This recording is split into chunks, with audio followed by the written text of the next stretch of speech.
হর হর মহাদেব।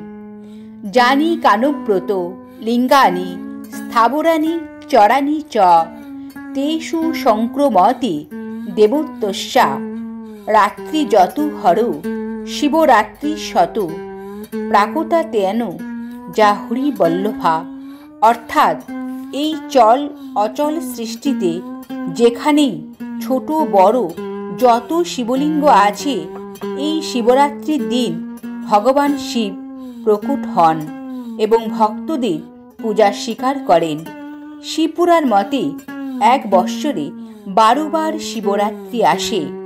সেটা হলো প্রত্যেক মাসে কৃষ্ণ চতুর্দশী, কিন্তু ফাল্গুন মাসের কৃষ্ণ চতুর্দশী শিবরাত্রিকে মহাশিবরাত্রি মান্যতা দেওয়া হয়।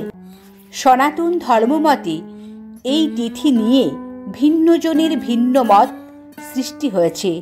কেউ বলেন এই দিন শিশু ভোলানাথের জন্মদিন, কেউ বলেন ভগবান শিবের বিশ্রাম দিবস। আবার সর্বজনের মতে এই দিনে অর্থাৎ ফাল্গুন মাসের মহা চতুর্দশীতে শিব ও পার্বতীর বিবাহ হয়। তাই সাংসারিক সুখ শান্তির জন্য শিবরাত্রি বেশি জনপ্রিয়। শিব হলেন একদিকে সংসারী, আবার অন্যদিকে আত্মভোলা, চরম বৈরাগ্য এবং ভিখারি।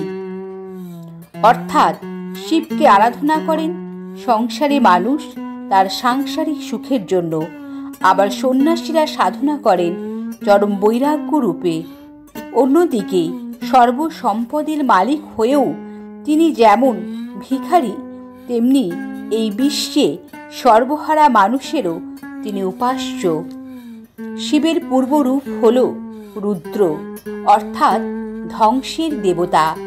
তিনি নির্মমভাবে জাগতিক সৃষ্টিকে ধ্বংস করেন। তাই এই রুদ্রকে দেবতারা, ঋষিরা এবং মানুষেরা শান্ত করবার জন্য পূজা নিবেদন করেন এবং শান্ত শিবে পরিণত করেছে। তিনি শিশু সমমনস্ক। শিবরাত্রিতে শিবকে সন্তুষ্ট করলে মানুষের মনস্কামনা পূর্ণতা পায়।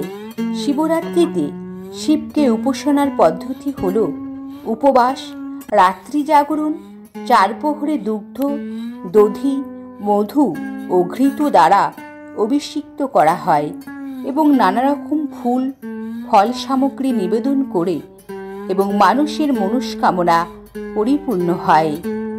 ওম নমঃ শিবায়, ওম নমঃ শিবায়, ওম নমঃ শিবায়। নমস্কার।